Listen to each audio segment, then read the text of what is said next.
it rolling? Mm-hmm. Nice. Okay, so we are in chapter what? 4. Chapter 4. Hey, what is today? Best day ever. And I mentioned to y'all on Monday, and so Tuesday class I mentioned this to you as well.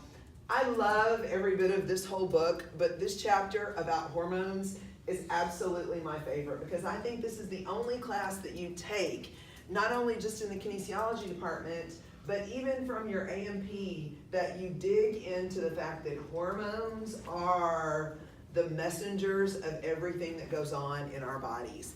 And if we're wanting to get stronger, faster, more powerful, if we're really wanting to rock out over here with type 2X fibers and we're wanting to change endurance levels, all of these things have a critical impact with hormone and hormone utilization.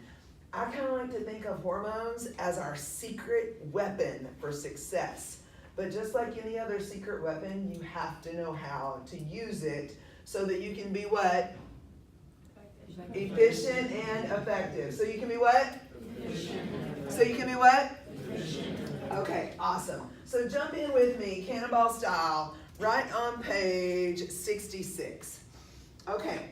Now, what we know is that there have been people that have been studying hormones, and you know, we think about hormones and we typically think male, female. We typically think all of these things with sex drive. We think about all of this. We think about going through puberty. Someone right now, everyone say, thank God, I survived puberty and that no one killed me. Because trust me, there were people that wanted to kill you. It might have been your parents. It might have been your best friend that you were consistently making mad. It might have been your little siblings that you were beating up, or it might have been the older brother or sister that was beating you up. But hormones cause this weird havoc situation in the body. And so when we learn how to harness those hormones and use them to maximum potential, we can get some things happening. So one of the first people that we're going to talk about is this guy named Hans Selye. And I'm in that second paragraph. And he came up with what we call how to fill up with gas. His general adaptation syndrome. Okay. General adaptation syndrome. Who created it? Hans Selye. Who? Hans Selye. Now here's the whole thing. His theory is kind of similar to the McKay theory of saying this. The body will respond to whatever you ask it to. Now, what Hans came up with is, he said that the body will all of a sudden refer to some sort of alarm.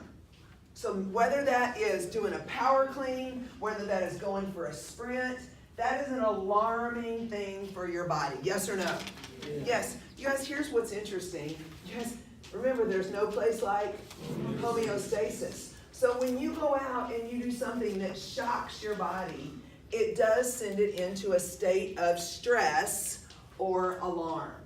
But what Hans Selye and what McKay has begun to say is, once you alarm that body, the more you alarm that body, the more efficient and effective it comes to not only responding to that alarm, but then getting what?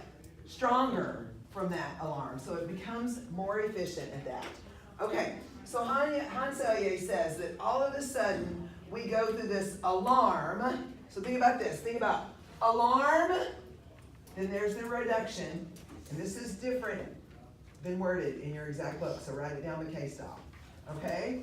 There's an alarm, then there's the reduction in stress, and then there's better functioning. So there's the alarm, then there's the reduction in stress. Your body's like, okay, I'm going to make it. Okay? And then there's a new normal of better functioning. I mean, who remembers the very first time you ever did a squat? And then the next day you were so sore, I call it potty grabbing sore, where like really when you sit down in the potty, you're like grabbing the walls. You know, you've been there. Okay? So that is that stressor. Then there's that reset, and then the next time you're in the squat rack, you're like, oh, I came back stronger. So that's the body's way. And friends, that is the hormones that are helping you reset that over and over again. So if we think about hormones over in that right-hand column, you guys, this is when it says these are just chemical messengers That's all they are. Chemical messengers that are synthesized, stored, and released in the endocrine glands. And so if you see, there's some great pictures right there of all of those endocrine glands.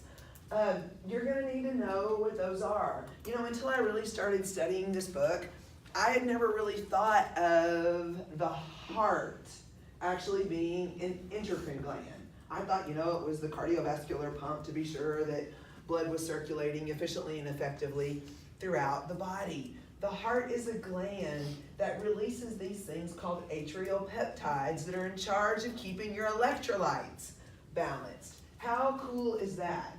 That is one, you know, so the heart is a pump, but it's also responsible for atrial peptides. Hey, how could you remember that the heart is a gland connected to atrial peptides? There's a big contextual clue there, because you think atrial, where do you think? You think heart, you think atrium. So that's a good way to remember that. So let's tap into that giant chart that I love on page 67. So we're going to make some special notes about each one of these. Want to stop that and go again?